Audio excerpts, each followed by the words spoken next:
o Senhor, da tua presença. Usa o teu servo unicamente como tu queres.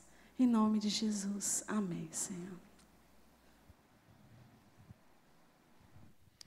Meus irmãos, abram suas Bíblias no livro de Apocalipse, capítulo 1. No primeiro domingo de julho, eu tive a alegria de pregar no capítulo 1 de Apocalipse. E hoje nós vamos entrar no capítulo 2.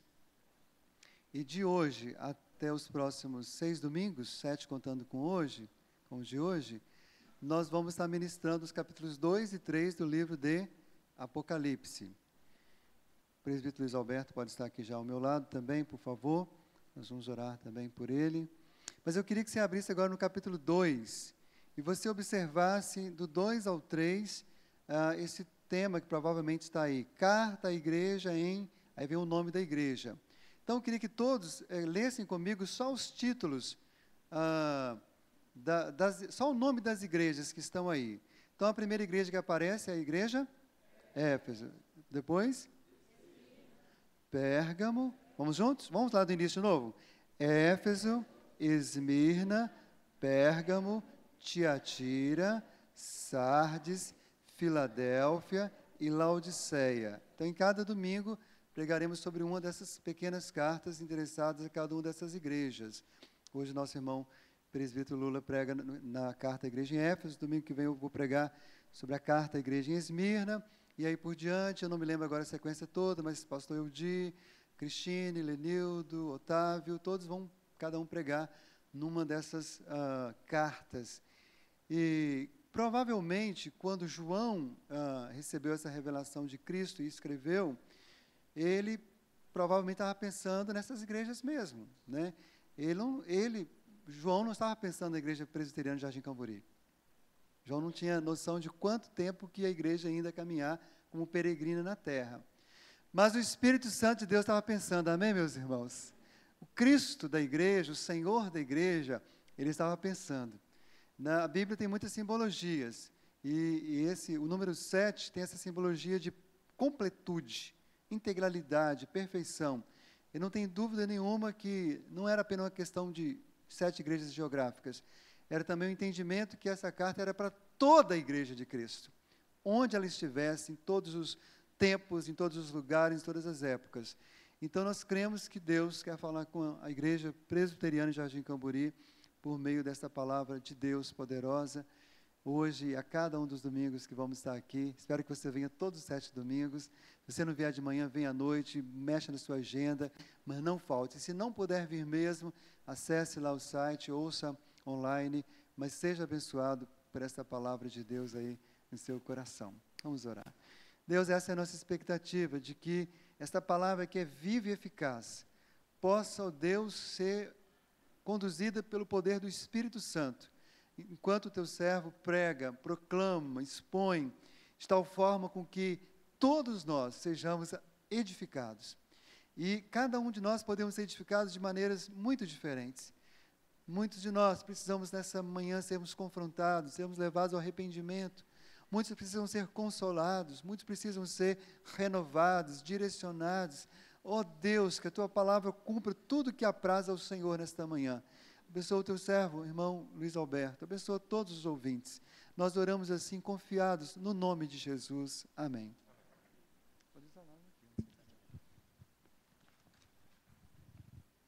Bom dia, meus irmãos. O pastor já deu spoiler aqui do que eu vou falar. Mas você que ainda não abriu a Bíblia, abra lá agora em Apocalipse 2, versos 1 a 7. Hoje nós vamos falar dessa grande carta, né, na sessão destinada à igreja de Éfeso. Apocalipse capítulo 2, está com o smartphone, também pode acessar o aplicativo. Apocalipse capítulo 2, versículos 1 a 7. O título do sermão hoje é Uma Carta de Cristo à Sua Igreja. Uma Carta de Cristo à Sua Igreja. Eu vou ler o texto e a igreja me acompanha. Diz o seguinte: Ao anjo da igreja em Éfeso escreve: Estas coisas diz aquele que conserva na mão direita as 7 estrelas, que anda no meio dos 7 candeeiros de ouro. Conheço as tuas obras, tanto o teu labor como a tua perseverança, e que não podes suportar homens maus, e que puseste à prova os que a si mesmos se declaram apóstolos e não são, e os achaste mentirosos. E tens perseverança, e suportaste provas por causa do meu nome, e não te deixaste esmorecer. Tenho, porém, contra ti, que abandonaste o teu primeiro amor. Lembra-te, pois, de onde caíste, arrepende-te e volta à prática das primeiras obras. E se não, venho a ti e moverei do seu lugar o teu candeeiro, caso não te arrependas. Tens, contudo, a teu favor, que odeias as obras dos nicolaítas, as quais eu também odeio. Quem tem ouvidos, ouça o que o Espírito diz às igrejas. Ao vencedor, dar-lhe-ei que se alimente da árvore da vida que se encontra no paraíso de Deus. Vamos orar mais uma vez? Senhor, obrigado pela tua palavra. E nós clamamos ao Senhor que nessa manhã, a tua palavra fale ao nosso coração, que o Senhor fale nessa manhã, Pai. Dá-me a graça de expor a tua palavra com fidelidade, com sabedoria, com graça, Pai. E dá à tua igreja a graça de compreender essa mensagem, de ouvir o que o Espírito está dizendo à igreja nessa manhã. Em nome de Jesus. Amém. Amém, meus irmãos. Então, como eu falei, o título do sermão dessa manhã é Uma Carta de Cristo à Sua Igreja.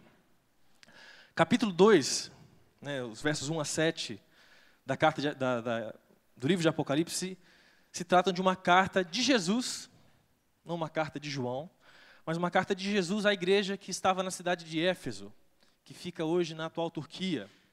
E essa carta foi escrita por meio do apóstolo João, em aproximadamente 90 depois de Cristo.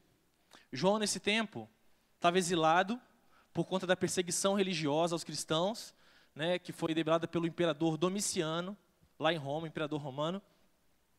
Então, por conta da perseguição, Domiciano manda exilar João numa ilha que está ali entre Grécia e Turquia, numa ilha chamada de Patmos. Aquele era um tempo em que a igreja, por conta da perseguição, sofria muito. A igreja estava em perigo, porque as seduções do mundo numa cultura que era pagã, o temor do sofrimento, do rechaço público, instigavam os crentes a abandonarem a sua fé, a deixarem a sua fé. Naquele tempo também, Domiciano, esse imperador, ele era chamado de o segundo Nero. Nero, a gente conhece da história, aquele que botou fogo em Roma. E Domiciano era chamado de segundo Nero. Domiciano requereu para si, naquele tempo, o título de Senhor e Deus. Então, ele requeria que os cidadãos romanos o prestassem culto como a um Deus. E por que então os cristãos eram perseguidos? Porque os cristãos não adoravam outro Deus que não o Senhor Deus. Então, por isso os cristãos eram perseguidos naquele lugar. E Domiciano requereu para si o título de Senhor e Deus. Aquele era um estado, um império sem Deus. Um estado, um império que não temiam ao Senhor nosso Deus, pagão, e onde o desejo da maioria daquela população era varrer o cristianismo para debaixo do tapete. João era o último dos apóstolos ainda vivo. E sem dúvida alguma aquela medida de Domiciano visava calar a voz de João. Visava calar a voz da igreja. Mas o que Domiciano não sabia é que ninguém pode calar a voz de Deus. E em Patmos, João tem uma visão. E se você quiser acompanhar comigo aí no capítulo 1 de Apocalipse, versos 9 a 20, João relata que ele foi arrebatado lá em Patmos, como num êxtase espiritual, e ele ouve atrás de si uma voz muito forte. O texto diz que era uma voz como de trombeta, que dizia: o que vês, escreve em livro e manda a 7 igrejas: Éfeso, Esmirna, Pérgamo, Tiatira, Filadélfia, Sardes, Filadélfia e Laodiceia. E quando João se vira, então João ouve aquela voz, João se vira para ver quem estava falando com ele. Ele se depara com 7 castiçais, nós vamos falar isso mais à frente. E no meio deles, alguém semelhante a filho de homem. João se depara com o próprio Jesus Cristo, ressurreto, todo-poderoso. Não mais o Cristo esmagado por conta dos nossos pecados, não mais o Cristo pregado numa cruz, mas um Cristo que é glorioso, todo-poderoso. E João descreve aqui como ele via a Cristo na sua visão. Jesus tinha vestes talares, cingidos à altura do peito como uma cinta de ouro. A sua cabeça e os seus cabelos eram brancos como a alva lã, como neve. Os olhos como chama de fogo. Os pés semelhantes ao bronze polido, como que refinado numa fornalha. A voz como voz de muitas águas. Tinha na mão direita 7 estrelas, e da boca saía-lhe uma afiada espada de 2 gumes, que é a própria palavra de Deus. E o seu rosto brilhava como o sol na sua força. De forma que, assim como nós não podemos mirar o sol a olhos nus, ninguém poderia mirar a Jesus Cristo, tamanha era a sua glória, tamanho era o seu poder. E uma das coisas que eu quero apontar para a gente nessa noite é que nós estamos diante hoje, nós estamos diante de um Jesus que está vivo. Nós não estamos diante de um Jesus que esteve vivo, mas morreu, mas estamos diante do Jesus que morreu, mas que ressurgiu. E que vive e reina gloriosamente à destra de Deus Pai. Esse é o nosso Jesus. A cruz está vazia, porque Ele ressuscitou. Como diz Paulo, Ele é a imagem do Deus invisível, Ele é o primogênito de toda a criação, aquele por causa e por meio de quem foram criadas todas as coisas. As visíveis e as invisíveis, tudo foi feito por meio de Jesus. Sejam tronos, sejam dominações, sejam principados, sejam potestades, tudo foi criado por Ele e para a glória dEle. E Ele vai voltar um dia para julgar vivos e mortos, reivindicando tudo que é seu por direito. E ninguém há que não verá a volta gloriosa de Jesus. Ninguém há que poderá se livrar das mãos de Jesus. E diante desse esplendor tamanho, o que acontece com João? Ele cai como morto. Mas Jesus coloca a sua mão sobre ele e diz: João, você não precisa ter medo. Eu sou o primeiro e o último. Eu sou o alfa e o ômega. E o que isso aponta para a gente? Que o Deus Todo-Poderoso, esse que causou espanto e pavor no primeiro momento para João, é também um Deus amoroso, gracioso e cheio de misericórdia. E a todos quantos creram no nome dEle, a todos quantos confiam nele para a sua salvação, Ele oferece conforto e cuidado. E Jesus diz o seguinte: escreve as coisas que tens visto, e as que são, e as que depois dessas hão de acontecer. Então qual é o objetivo daquela visão? Por que Jesus arrebata João e lhe dá aquela visão? Porque Jesus deseja falar à sua igreja. E como o pastor falou aqui, não só a igreja de Éfeso, a igreja de Esmirna, de Tiatira, de Sardes, de Filadélfia, de Laodiceia, mas a igreja em todos os tempos, em todas as eras, de todas as nações. O número 7, que são as 7 igrejas, representa a completude. Então, assim Deus deseja falar não somente à igreja de Éfeso, mas à igreja presbiteriana em Jardim Camburi. Deus deseja falar a você hoje. E eu estou falando isso para mim também. É que quando você, à medida que você ouça o que vai ser dito aqui nessa manhã, que você não pense, poxa, fulano tinha que estar aqui para ouvir isso. Não, é para mim e é para você. Essa é uma carta de Cristo para mim e para você, para a igreja presbiteriana em Jardim Camburi, porque Éfeso é um símbolo dos problemas que nós enfrentamos hoje, das qualidades que nós devemos buscar hoje e da esperança que a gente deve ter hoje. E Jesus começa um capítulo 2 dizendo: ao anjo da igreja em Éfeso, escreve. Que Jesus comece essa série de cartas falando a Éfeso é muito emblemático. Por quê? Porque aquela era a principal cidade da Ásia Menor naquele tempo. Era uma metrópole, naquela época uma metrópole tinha quase mais de 300 mil habitantes. É menos do que Vitória hoje, mas naquele tempo era uma grande cidade, que estava toda debaixo do domínio do Império Romano. Uma grande metrópole que foi chamada de Luz da Ásia, que era dona do mais importante porto da região. Éfeso também era uma cidade idólatra, porque ali em Éfeso era o centro de adoração da deusa Diana, que era a deusa grega, romana, não sei, da caça e dos bosques. Então ali em Éfeso havia um grande templo, que era uma das 7 maravilhas do mundo antigo, em adoração à deusa Diana. E todo o comércio, toda a vida da cidade girava em torno do culto a Diana. A economia da cidade girava em torno disso. E você pode, se você quiser provar isso, dá uma olhada no capítulo 19 de Atos depois.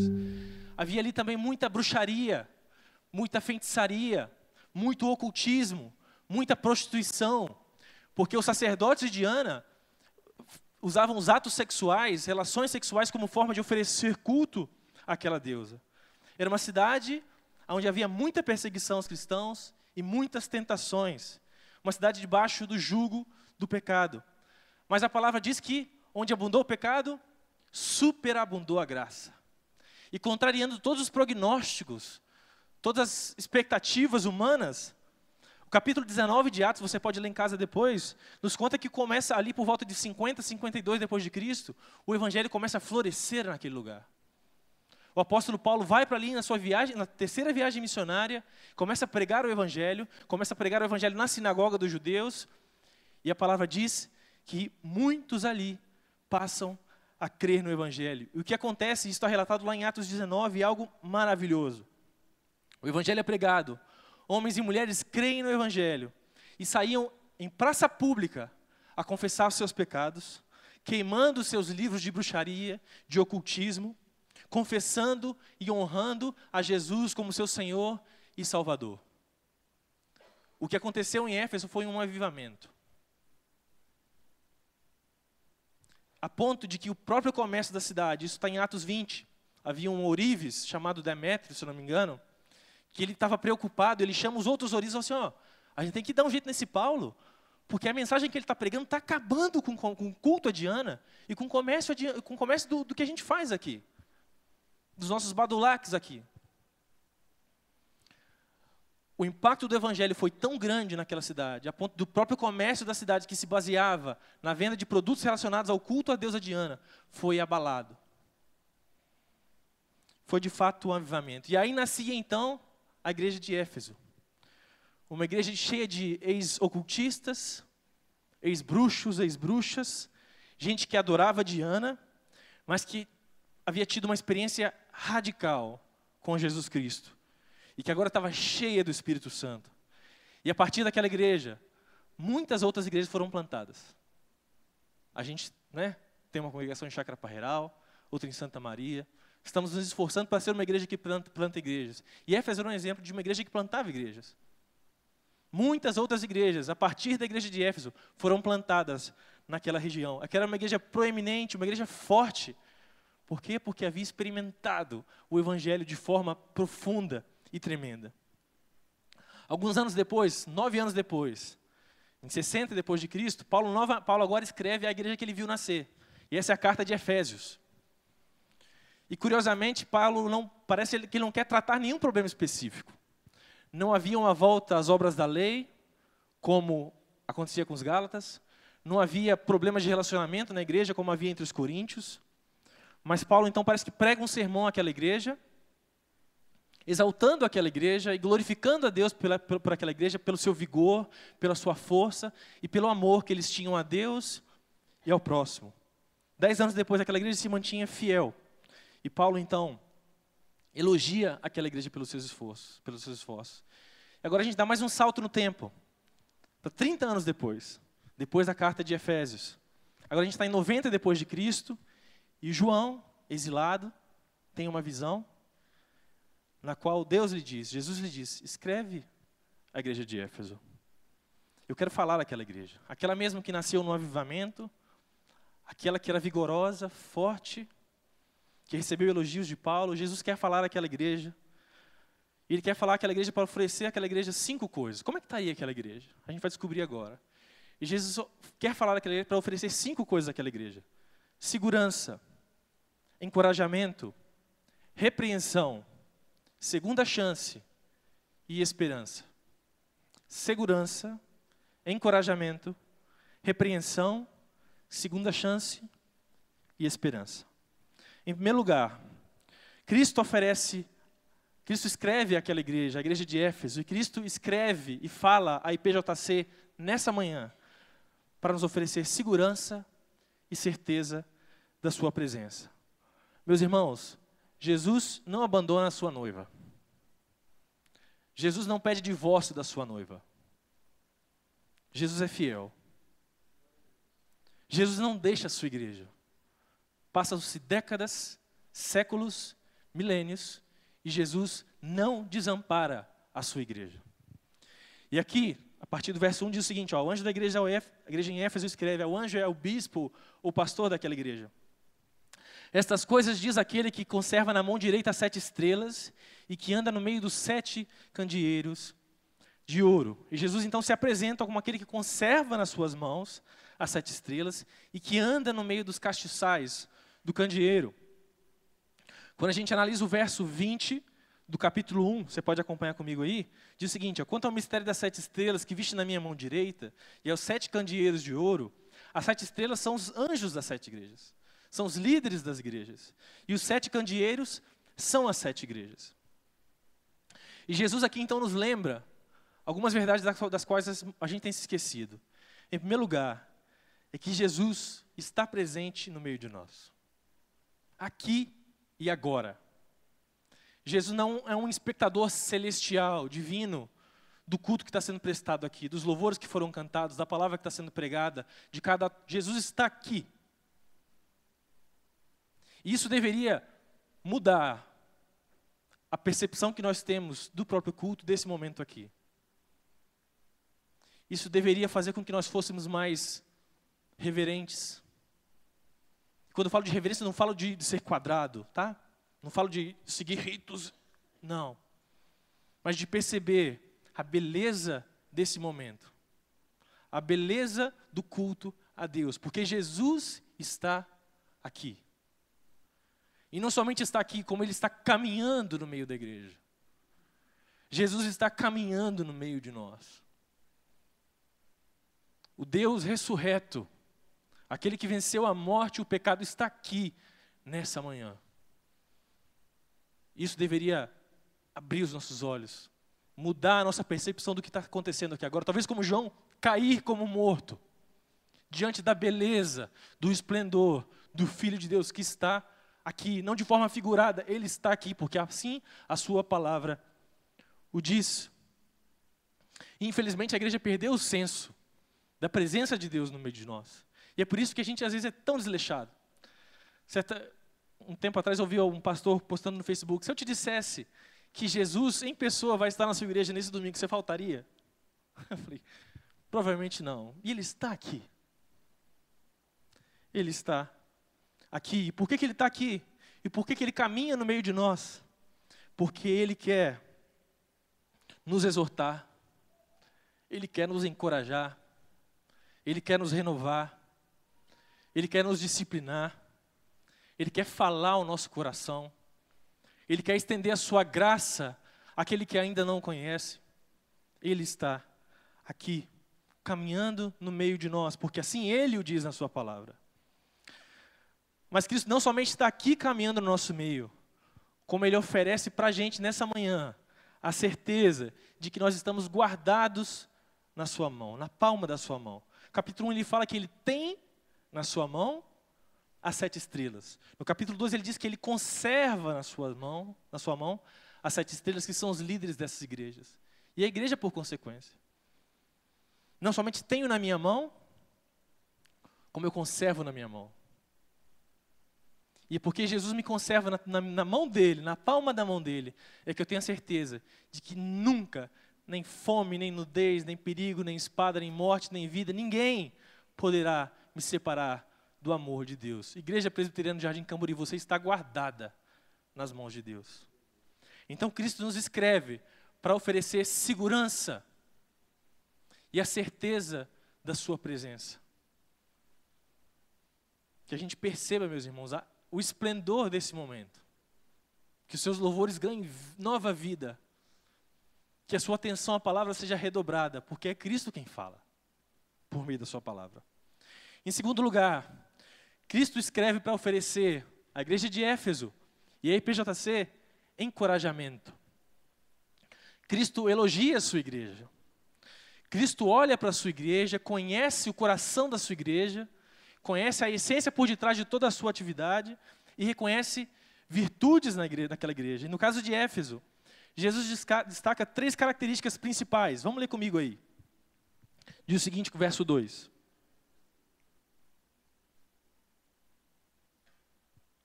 Conheço as tuas obras. Jesus conhece a sua igreja. Conheço as suas obras, tanto o teu labor como a tua perseverança, e que não podes suportar homens maus, e que puseste à prova os que a si mesmos se declaram apóstolos e não são, e os achaste mentirosos. E tens perseverança, e suportaste provas por causa do meu nome, e não te deixaste esmorecer. Agora o verso 6. Tens contudo a teu favor, que odeias as obras dos nicolaítas, as quais eu também odeio. Jesus destaca aqui, em relação à igreja de Éfeso, 3 virtudes, 3 características. Em primeiro lugar, Jesus elogia aquela igreja porque ela era uma igreja fiel à doutrina. Diz o texto que os efésios não podiam suportar os homens maus, que aquela igreja punha à prova aqueles que se diziam apóstolos e profetas e os encontrava mentirosos. Qualquer semelhança com os tempos atuais não é mera coincidência. O próprio Paulo, lá em Atos 20, já havia admoestado aquela igreja, exortado aquela igreja, acerca de que depois da sua saída, depois que Paulo deixasse aquela igreja, lobos vorazes entrariam no meio da igreja, pervertendo a fé de muitos, negociando com a fé de muitos, e que o pior, que gente da própria igreja pregaria falsas doutrinas, pervertendo a fé daqueles irmãos. E eu vejo muitas semelhanças com esse contexto, desse contexto para com o nosso contexto. Responda para si mesmo, você quer que a igreja brasileira tem buscado ser fiel à palavra? Ou tem sido presa fácil para qualquer vento de doutrina, para qualquer novo movimento doutrinário que aparece por aí? A gente mais uma vez vive o tempo dos apóstolos, da toalha ungida, da fogueira santa.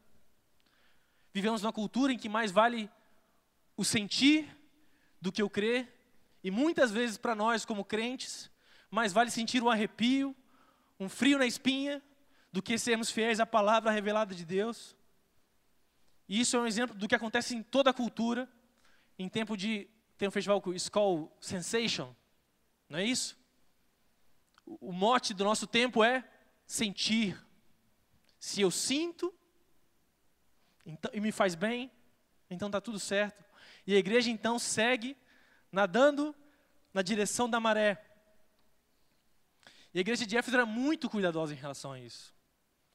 A igreja de Éfeso olhava para aqueles que se diziam apóstolos, para aqueles que se diziam profetas, para aqueles que se diziam donos ou portadores, mensageiros de uma nova mensagem de parte de Deus, e os examinava com base na palavra de Deus, nas Escrituras, e os encontrava mentirosos. Aquela é uma igreja que tinha discernimento espiritual, que julgava segundo o justo juízo, segundo a palavra de Deus. E meus irmãos, nós precisamos aprender isso com a igreja de Éfeso. Precisamos tomar cuidado com o que a gente recebe no WhatsApp, com os vídeos que a gente vê no YouTube, com as mensagens que têm sido pregadas por aí. Fazer como os crentes de Bereia, que ao ouvirem a palavra, examinavam na Escritura para ver se era aquilo mesmo que estava sendo dito. E foram considerados então mais nobres do que os outros, por sua fidelidade à palavra revelada de Deus, à Bíblia. Inerrante, eficaz, mais cortante que espada de 2 gumes. A palavra de Deus não está ultrapassada, ela é eterna, ela é viva. E nós precisamos ser fiéis a essa palavra. Então, meus irmãos, cuidado.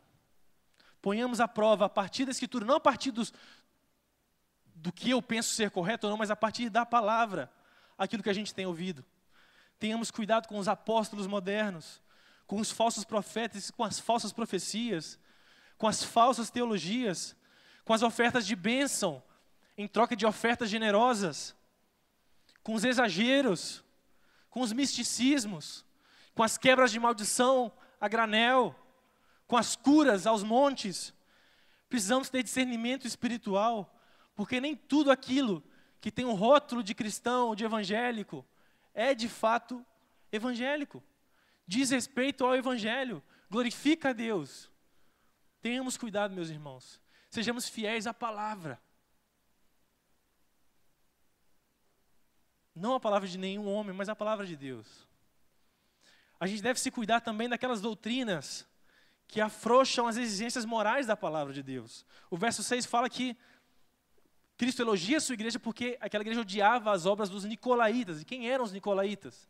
Era uma seita, provavelmente uma dissidência do cristianismo primitivo, que apregoava um outro evangelho, com um tipo de liberalismo moral, e que levava os seus adeptos a comerem comida sacrificada a ídolo e a praticar imoralidade sexual.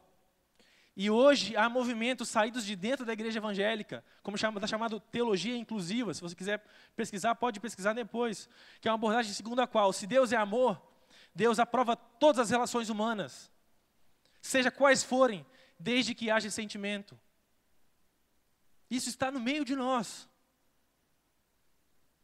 E nós precisamos ter cuidado também com as doutrinas que afrouxam as exigências morais da palavra de Deus. Nós não somos salvos por obedecê-las. Mas o fato de que a graça nos tenha salvo não diz que nós não tenhamos mais que obedecer a Deus e a sua palavra.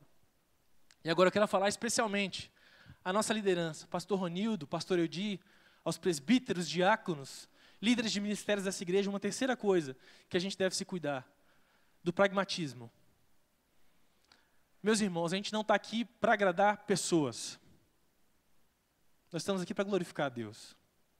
E é por isso que a gente não pode se render àquilo que é mais fácil para nós. Uma vez, tem um pregador inglês chamado Spurgeon, Charles Spurgeon, disse certa vez o seguinte: chegará o dia em que no lugar de pastores alimentando as ovelhas, haverá palhaços entretendo os bodes. E na condução desse rebanho, a gente precisa se fazer as perguntas corretas. Quando a gente visa o crescimento da igreja, a edificação do povo de Deus, a gente precisa fazer as perguntas corretas. Nunca perguntar se dá certo, mas se é certo. Nunca perguntar primeiramente se agrada aos homens, mas se glorifica a Deus. Não invertamos a ordem das coisas. E muitas vezes as duas coisas vão se unir. Vai glorificar a Deus e vai agradar aos homens. Mas o nosso primeiro compromisso é com a glória de Deus. E nós não podemos, então, a gente tem falado isso aqui no estudo do Igreja Centrada, num desejo de se tornar relevante para o nosso tempo, num desejo de alcançar mais pessoas, negociar a verdade do Evangelho. Pregar um Evangelho pela metade. Não podemos fazer isso. E a igreja de Éfeso entendia essas verdades. E diante daquilo tudo que ela passava, perseguição, das heresias, de uma oferta para baratear o Evangelho, para se tornar mais relevante ou mais palatável numa cultura que era muito pagã, a igreja permaneceu fiel à palavra. Glória a Deus por aquela igreja. Glória a Deus pela IPB também, porque é uma igreja que tem buscado ser fiel à palavra. Em segundo lugar, a igreja de Éfeso era uma igreja trabalhadora. Como a gente já falou, Éfeso era uma igreja que plantava igrejas. Está aí Otávio, Lenildo, Cristine, lá em Santa Maria. Aquela igreja não era uma igreja de teólogos, né, que ficavam dentro dos seus gabinetes, estudando e só estudando, não. Era gente que ia para a rua, que arregaçava as mangas e que trabalhava em prol do crescimento do reino de Deus. Aquela igreja trabalhava. E por meio daquela igreja, a partir daquela igreja, toda a Ásia Menor foi evangelizada. Glória a Deus. Porque aquela igreja, e a IPJC também é uma igreja trabalhadora. Temos tantas frentes de trabalho. Eu sei que a igreja está envolvida no Pão da Vida, na JCV, no Luz na Noite, nos ministérios. Glória a Deus pela vida dessa igreja. E Deus, então, elogia a sua igreja, porque ela é uma igreja trabalhadora, de gente que suava a camisa. Em terceiro e último lugar, falando dos elogios que Cristo faz à igreja, Cristo diz que aquela igreja era perseverante em meio às lutas. Ser crente em Éfeso não era fácil e tampouco popular. Ser crente no Brasil hoje também não é fácil e tampouco popular. E as coisas vão ficar piores. Vão ficar mais difíceis. E mesmo diante de toda aquela perseguição, de toda a afronta do diabo, do mundo, aquela igreja permanece perseverante no meio das lutas. Aquela igreja não se dobrou, não se curvou aos ídolos do seu tempo. E Cristo, mais uma vez, elogia aquela igreja por conta dessas três características. Era uma igreja muito fiel à doutrina, era uma igreja trabalhadora e era uma igreja perseverante em meio às tribulações. No entanto, meus irmãos, aquela igreja havia incorrido num pecado que colocava todo o demais a perder. E a gente chega num momento crítico da nossa exposição nessa manhã. Aquela igreja havia incorrido num pecado que colocava todo o demais a perder. Aquela igreja havia substituído o amor a Jesus, pelo amor à ortodoxia, pelo amor à doutrina e pelo amor ao trabalho. Aquela igreja havia substituído o amor a Jesus pelo amor à ortodoxia bíblica, à doutrina correta e ao trabalho. Vê comigo no verso 4 aí. Tenho, porém, contra ti, que abandonaste o teu primeiro amor. Havia tanta defesa do Evangelho, tanta defesa do Evangelho, tanta defesa do Evangelho, tanta defesa da doutrina, tanta defesa da ortodoxia bíblica, tanto combate à heresia, tanto combate àquilo que é errado e àquilo que é mal, que já não havia mais alegria no Evangelho.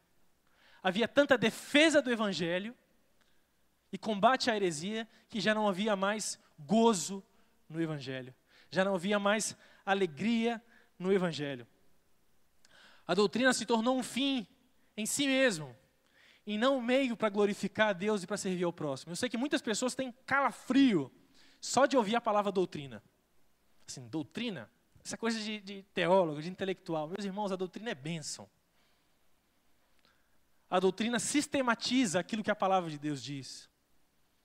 E a doutrina nos oferece, então, dicas, caminhos para seguir, baseados na palavra de Deus. A doutrina é bênção para a vida da igreja, mas a doutrina não pode se tornar um fim em si mesma. A defesa da doutrina não pode se tornar um fim em si mesma, mas ela é um meio para que nós nos movamos nesse trabalho a Deus, nessa perseverança e nesse labor na obra de Deus. Um meio para glorificar a Deus e para servir ao meu próximo. No caso de Éfeso, a defesa do Evangelho se tornou uma bandeira pessoal, uma forma de me diferenciar dos demais, de me enxergar superior a outros. E assim, quando isso acontece, e aconteceu com os Efésios, nós nos tornamos beligerantes, agressivos, arrogantes, cínicos, áridos e secos, porque a cabeça está cheia de entendimento, mas no coração já não existe mais o fogo de Deus. Mas no coração já não existe alegria no Evangelho. Já não existe mais a humildade gerada pelo Evangelho.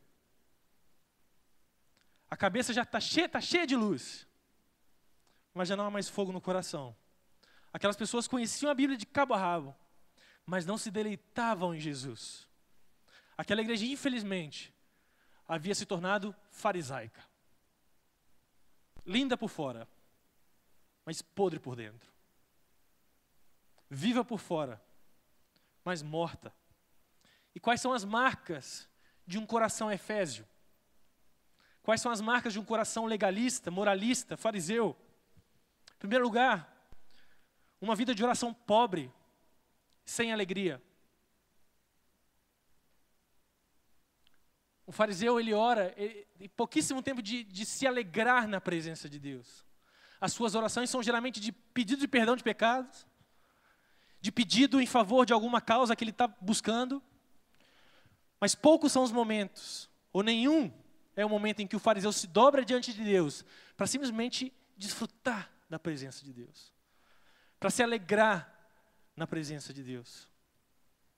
Então a primeira marca, a vida de oração pobre e sem alegria. Em segundo lugar, isso se vê muito claramente na igreja de Éfeso. O fariseu, o coração efésio, é um coração muito crítico.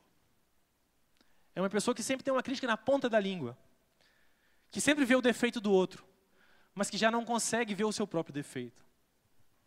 Isso acontecia na igreja de Éfeso. Ela sabia muito bem discernir as heresias, discernir as más obras dos nicolaítas, mas já não conseguia olhar para dentro de si e ver que havia perdido o primeiro amor. Um coração efésio é um coração crítico. É um coração que vê defeitos em todo mundo, mas que não consegue perceber os próprios defeitos e que por isso odeia críticas. É aquela pessoa que quando ouve uma crítica, se arma, porque não aceita. Um coração efésio tem prazer em que coisas más aconteçam com as pessoas que ele não gosta. E fica com raiva quando coisas boas acontecem a essas mesmas pessoas. Um coração efésio se revolta quando as coisas fogem do controle na sua vida. quando perde um ente querido, quando passa por alguma dificuldade financeira ou de saúde, o coração Efésio diz: Deus não podia ter feito isso comigo, porque eu sou fiel à doutrina, eu sou fiel à palavra, eu vou à igreja, eu devolvo meu dízimo,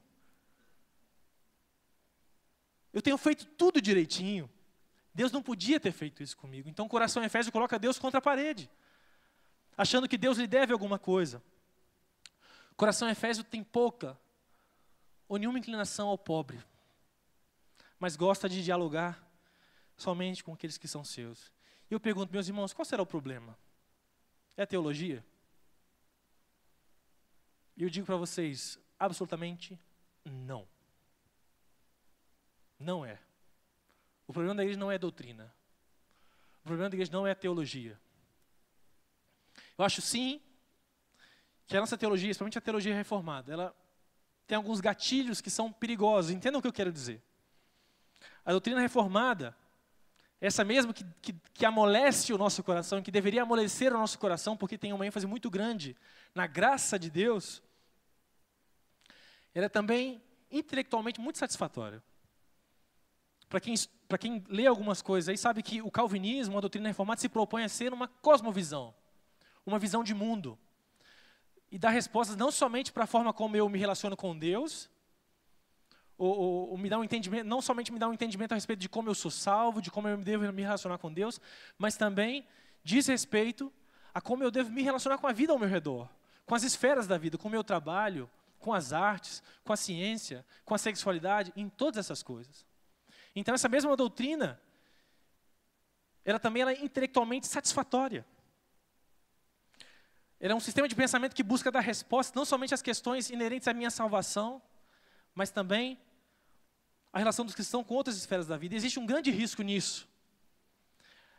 O risco de que, por puro orgulho intelectual, eu me atenha apenas aos conceitos e esqueça da essência que está por detrás de todos esses conceitos, que é a graça de Deus. O orgulho, meus irmãos, não é um problema da doutrina. O orgulho é um problema do meu coração. O problema está dentro do meu coração. Porque o legalismo e o orgulho veio comigo de fábrica.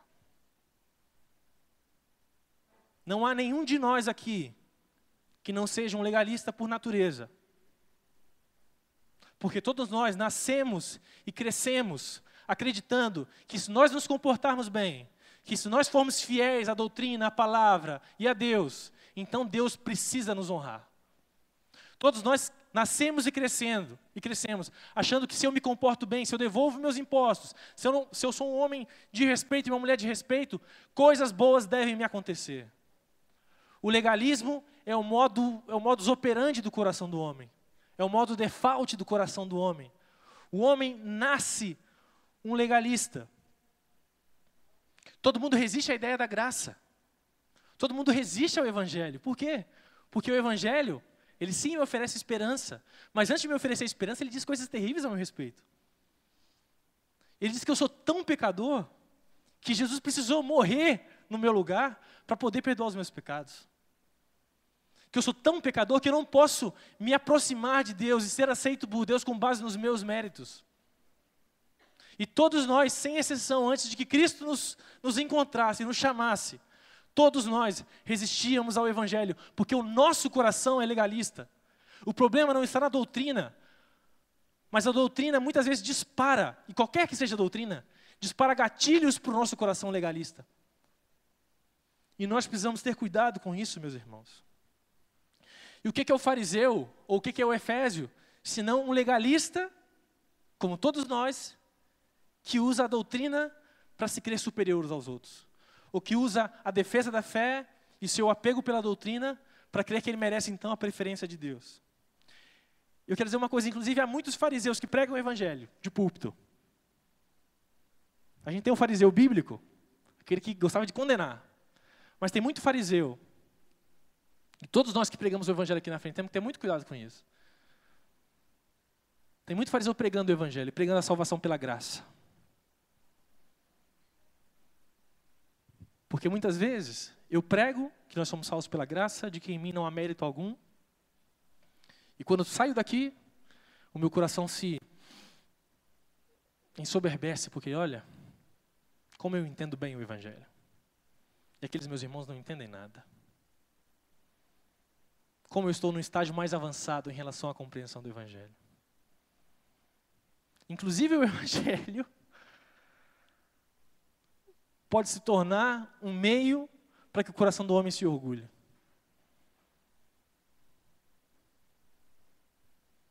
O que eu estou dizendo, meus irmãos, não é que a gente deve relaxar na defesa da fé.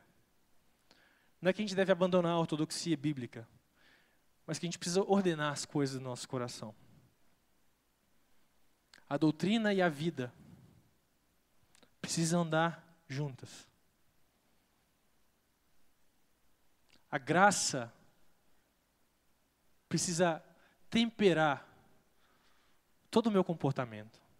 O amor de Deus, eles perderam o primeiro amor, não era isso? O amor de Deus e a humildade precisa temperar todas as minhas relações. Tem aquele também que é o fariseu do fariseu. Aquele que se crê moralmente superior àqueles que se creem moralmente superiores. Não tem isso? Não, aquele fulano de tal, nossa, o cara é muito fariseu. Graças a Deus porque eu não sou como ele. Não é assim? Cuidado com isso. O nosso coração é tão enganoso, desculpem a palavra, tão cretino, que nós usamos até mesmo o nosso não farisaísmo para nos crermos superiores àqueles que são supostamente fariseus. Graças a Deus, Senhor, porque eu não sou como aqueles que se creem moralmente superiores. E você, então, ao fazê-lo, se crê moralmente superior a eles. Meus irmãos, a gente está no sal. Porque a presença dessas características no nosso coração não somente afeta a nossa relação com Deus, mas rasga a comunhão da igreja. A gente falou das características, né? Vida pobre de oração, gente crítica, gente orgulhosa, gente pouco inclinada ao serviço. E uma igreja que está cheia de gente com um coração assim, não consegue ter comunhão. O farisaísmo destrói a comunhão da igreja. O farisaísmo é uma afronta à santidade de Deus. A presença dessas características no nosso coração é rebeldia contra o próprio Deus. É pecado. E como pecado nós precisamos nos arrepender. E é por isso, meus irmãos, que o nosso coração precisa, domingo após domingo, ser esmagado pelo Evangelho. Ser renovado pelo Evangelho. Ser transformado pelo Evangelho, que é a boa notícia de que Deus me aceita não com base nos meus méritos, mas com base nos méritos de Jesus. De que não há em mim qualidade alguma, de que não há em mim obra alguma que possa fazer com que Deus me aceite, mas que Deus me aceita porque Ele enviou o seu Filho para morrer no meu lugar, para pagar a minha culpa. Então agora eu posso me aproximar a Ele por meio da minha fé. Porque o nosso coração ele é por natureza legalista, e eu preciso ser constantemente exposto ao Evangelho. Ter o Evangelho sendo pregado para o meu coração. Preciso ter o meu coração humilhado, quebrantado e renovado pelo Evangelho. Então, meus irmãos, Jesus elogia aquela igreja, mas Jesus também repreende aquela igreja por conta da perda do primeiro amor, por conta do seu farisaísmo, do seu legalismo, um pecado do qual nós precisamos nos arrepender. Mas Cristo não deixa o seu povo com a má notícia, mas oferece ao seu povo uma chance para recomeço. Cristo oferece, escreve para aquela igreja, para oferecer a ela uma nova chance. E Jesus determina como a gente deve fazer. Vê aí comigo o verso 5. Ele exorta aquela igreja, repreende aquela igreja por causa da perda do primeiro amor, e diz o seguinte: lembra-te, pois, de onde caíste, arrepende-te e volta à prática das primeiras obras, e se não, venho a ti e moverei do seu lugar o teu candeeiro, caso não te arrependas. Jesus chama o seu povo ao arrependimento, porque a perda do primeiro amor era um pecado muito sério, do qual os Efésios e do qual nós também precisamos nos arrepender. Em primeiro lugar, Jesus nos chama a olhar para trás e ver onde a gente caiu. Alguém já disse que a idolatria nasce do medo. E o farisaísmo é um tipo de idolatria. É colocar a doutrina no lugar de Deus. E alguém já disse que a idolatria nasce do medo e da insegurança. Vocês lembram do povo de Israel no deserto? Quando Moisés vai ao monte e demora demais, aí o povo fala para ela assim: não, faz um bezerro de ouro aí, um Deus que nos guie na nossa peregrinação pelo deserto. Então, inseguros, preocupados e com medo da demora de Moisés, o povo cria para si um ídolo. Construíram para si um ídolo. E talvez aquele pecado, o pecado do farisaísmo, da idolatria no coração dos efésios, também tinha a ver com medo. O medo de perder o amor de Deus, a segurança da salvação. Mas, meus irmãos, eu quero dizer para nós nessa noite, que não há o que temer. De que ninguém pode nos tirar da mão do Senhor. Ninguém pode nos separar da mão de Deus, porque a gente está guardado nas mãos dele. Foi isso que a gente leu hoje. Se você creu no Evangelho um dia, não há o que temer. Você não precisa mais trabalhar com vistas a comprar a aceitação de Deus, porque ela foi comprada por Jesus na cruz. Em segundo lugar, a gente precisa nos arrepender. Um amigo postou no Facebook o seguinte esses dias: jamais escutei a Cristo dizer, eu te amo. O que Jesus sim dizia era, arrependei-vos e crede no Evangelho. E a maior prova do amor de Deus por nós, nessa manhã, é que Ele nos chama ao arrependimento. Ele nos chama, voltem atrás, mudem a sua direção e olhem novamente para mim. E arrependimento não é choro, arrependimento não é se debulhar em lágrimas. Se isso acontecer, tudo bem. Mas arrependimento é mudança de atitude, mudança de postura, mudança de direção. A gente precisa de arrependimento, não de remorso. Em terceiro lugar, Jesus nos chama a voltar às boas obras. Ele fala aqui, ó, e volta à prática das primeiras obras. E permitam-me uma coisa aqui. Aqueles caras faziam muitas boas obras, como a gente já falou, e Jesus elogiou eles pelas suas obras. Mais do que voltar às primeiras obras, ou simplesmente às obras, o que aquele povo precisava era voltar à fé. Eles precisavam voltar ao Evangelho. Precisava se lembrar de quem eles eram. Paulo, quando ele escreve aos Romanos, ele fala que a obediência daqueles que creram no Evangelho é uma obediência por fé. Ele diz também que tudo que não provém de fé é pecado. E toda boa obra, inclusive a plantação de igrejas, que visa a minha glória, que visa o aplauso dos homens para mim, é pecaminosa. Inclusive mesmo sendo boa obra. Então o que aqueles caras precisavam não era voltar às boas obras, porque eles continuavam fazendo boas obras, eles eram trabalhadores, Jesus elogiou eles por isso. Mas o que eles precisavam voltar era a fé que movia eles às boas obras. Eles precisavam recuperar o motor que movia eles nas suas boas obras. Eu quero ler um texto para a gente terminar agora. Gabriel, está aí? Isso está lá na carta de Efésios.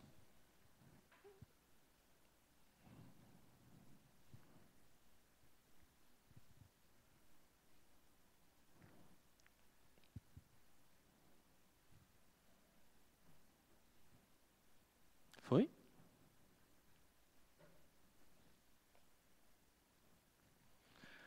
Efésios 2, de 1 a 10. E Paulo escreve àquela igreja o seguinte, quando aquela igreja havia recém-experimentado toda a beleza do Evangelho. Ele vos deu vida, estando vós mortos nos vossos delitos e pecados, nos quais andastes outrora, segundo o curso deste mundo, segundo o príncipe da potestade do ar, do espírito que agora atua nos filhos da desobediência, entre os quais também nós andamos outrora, segundo as inclinações da nossa carne, fazendo a vontade da carne e dos pensamentos. E éramos, por natureza, filhos da ira, como também os demais. Mas Deus, sendo rico em misericórdia, por causa do grande amor com que nos amou, e estando nós mortos em nossos delitos, nos deu vida juntamente com Cristo. Pela graça sois salvos. E juntamente com Ele nos ressuscitou e nos fez assentar nos lugares celestiais em Cristo Jesus, para mostrar nos séculos vindouros a suprema riqueza da sua graça, em bondade para convosco em Cristo Jesus. Porque pela graça sois salvos, mediante a fé. Isso não vem de vós, é dom de Deus. Não de obras, para que ninguém se glorie. Pois somos feitura dele, criados em Cristo Jesus para as boas obras, as quais Deus de antemão preparou para que andássemos nelas. O que aquele povo precisava era se aprofundar na sua compreensão do Evangelho. Se lembrar da graça que o salvou.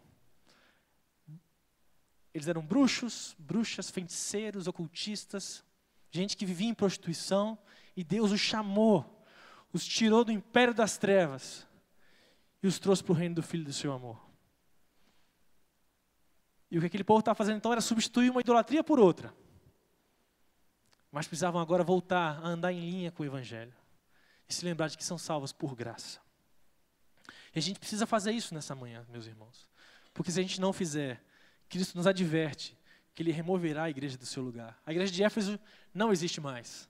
Foi arrancada do seu lugar porque não deu ouvidos àquilo que o Espírito diz às igrejas. Mas esse alerta está cruzando os séculos e chega a nós até hoje.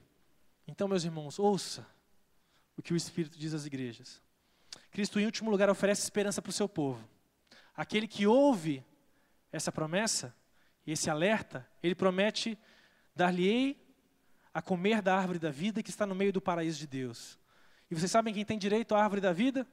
Apocalipse 22:14 responde: bem-aventurados aqueles que lavam as suas vestiduras no sangue do Cordeiro, aqueles que confiam no sangue de Jesus para a sua salvação, para que lhes assista o direito à árvore da vida e entrem na cidade pelas suas portas. Meus irmãos, voltemos ao Evangelho.